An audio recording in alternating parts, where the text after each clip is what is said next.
যেহেতু শীত পড়েছে বেশি, বাংলাদেশে সাধারণত গরম থাকে, তো শীতকাল আসে, শীতে এই বছর বেশি ঠান্ডা পড়েছে, শৈত্যপ্রবাহ হচ্ছে, এতে বাচ্চাদের কিছু সমস্যা হয়। প্রথমটা হলো যে বেশি ঠান্ডা এক্সপোজার হয়ে গেলে, বেশি যখন ঠান্ডা বাসায় শৈত্যপ্রবাহ এক্সপোজার হয়, তখন নাক দিয়ে পানি পড়ে সর্দি হয়, ধীরে ধীরে কাশি হয়।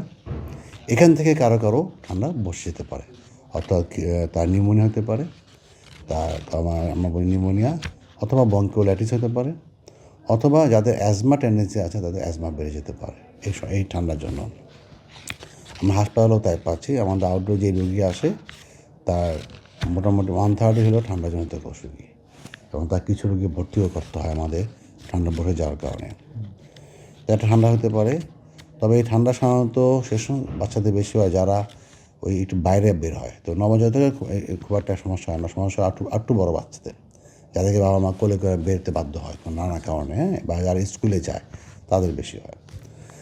আর এই শীতকালে আরও দুটো রোগ হয়, একটা হলো শীতকালে ডায়রিয়া হয়, কিন্তু এখন দেখবেন যে বাচ্চাদের ঠান্ডা কাশিও লাগে, আবার একটু পাতলা পায়খানা হয়। আর তৃতীয়টা হয় শীতকালে চর্মরোগ বেড়ে যায়, অতি শীতে চর্মরোগ বেড়ে যায়। তাই ঠান্ডা কাশিটা মূল হওয়ার আরেকটা কারণ হলো বাতাসে আর্দ্রতা কম, তাই না? কিন্তু আমাদের তো ধুলাবালি বেশি, আর্দ্রতা কম, ধুলাবালি বেশি, ঠান্ডা বেশি, এই তিনটা কারণে বাচ্চাদেরকে সর্দি হয়, নাক ঝাড়ে, কাশি হয়, অনেক সময় কিন্তু বসে যেতে পারে। তাই প্রতিকার কী?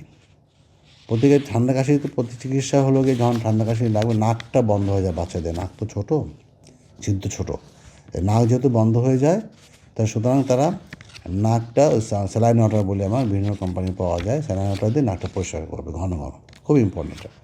তাহলে বাচ্চা শ্বাসকষ্ট হয় না। তারপর যদি মনে হয় যে এই তরল জাতীয় খাবারটা বেশি খাওয়াবে, এতে করে বাচ্চাদের 6 মাসের নিচে শুধু বুকের দুধ, আর 6 মাসের উপরে হলে বুকের দুধের পাশাপাশি অন্যান্য খাবার খাবে, তার সাথে একটু তরল জাতীয় খাবারটা বেশি করে খাবে। জীবনের সব আয়োজন এখানে একসাথে। আর নাক পরিষ্কার করবে, জ্বর আসলে জ্বর ওষুধ খাওয়াবে।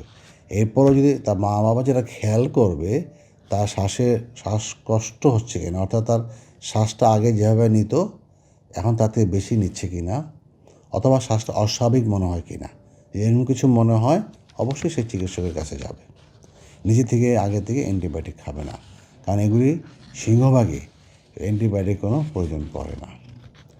দ্বিতীয় হলো যে এই ডায়রিয়া যদি হয়, ডায়রিয়া হলে স্যালাইন খাবে, ওর স্যালাইন খাবে, বাচ্চাদের স্যালাইন এন বলি আমরা, বা নিউ স্যালাইন বিভিন্ন কোম্পানি আছে, স্যালাইন খাবে। এখানে কোনো অ্যান্টিবায়োটিকের, এই পাতলা পায়খানার জন্য অ্যান্টিবায়োটিকের, শীতকালীন ডায়রিয়ার জন্য অ্যান্টিবায়োটিকের ভূমিকা নাই, স্যালাইন খেলে আর স্বাভাবিক খাওয়া দাওয়া চলবে। চর্মরোগ যদি হয় তাকে অবশ্যই চর্মরোগের ডাক্তার দেখাতে হবে। আর এখানে একটা বলি, এখন নিজের যাদের বাসায় গরম পানি করা যাবে তারা প্রতিদিন গোসল করাবে, একদিন প্রথম ডেলি গোসল করলে সমস্যা হয় না, গোসল করাতে হয়। এই গোসল না করার জন্য কাপড় চোপড় পরে থাকে, দীর্ঘদিন গোসল না করলে কিন্তু তার চর্মরোগ বেড়ে যাবে। তাহলে এইটা হলো আমাদের প্রতিকার। এই যেহেতু আমাদের শিশু হাসপাতালে প্রতিদিনই আউটডোরের প্রচুর রোগী থাকে, স্বাভাবিকভাবেই থাকে, এই সময়ও আমাদের একই সময় ওই রুগী থাকে, কিন্তু রুগীর ধরনটাই পরিবর্তন হয় সিজন অনুযায়ী। হ্যাঁ, এখন আমাদের যেমন ঠান্ডা কাশি রুগী বেশি, তো রুগী আমাদের সেরকম একটা বেড ক্যাপাসিটি আছে, আমরা কিন্তু ফ্লোরে নেই না।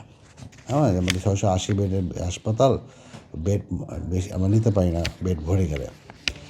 একটা জিনিস হয়, গত কদিন শৈত্যপ্রবাহের কারণে, ঘন কুয়াশার কারণে ঢাকার বাইরে রোগী একটু কম আসছে, কিন্তু ঢাকার আশেপাশের রোগীটাই বেশি, এবং তারা ভর্তির জন্য হয় আমরা ভর্তি করার চেষ্টা করি, কিন্তু ভর্তি করতে না পারলে তাকে অ্যাডভাইস দিই কী চিকিৎসাটা বাসায় করবে, করে অন্য সরকারি আশেপাশে হাসপাতাল আছে ওখানে রেফার করার চেষ্টা করি। আর ভর্তি কিন্তু বেশি রুগী না আগে না, ওই কিন্তু ভর্তি প্রয়োজন পড়বে না যদি আগে থেকে মা বাবা সতর্ক হয়। তারপর অর্থাৎ যে চেষ্টা করবে এই ঠান্ডার ভিতরে বাইরে বাচ্চারা না নেওয়া, যদি নিতেই হয় পর্যাপ্ত ঢেকে নেবে, মাথা ঢেকে দিবে, হাত পা ঢাকবে, আর মাস্ক পরাই নেবে। হ্যাঁ, তাহলে আছে এতে ঠান্ডা এক্সপোজটা হলো না। আর যেখানে স্কুল কলেজে যদি কারো ঠান্ডা লেগেই যায়, কাশি হয়, সে ওখানে চেষ্টা করবে যেন মাস্কটা পরে থাকে।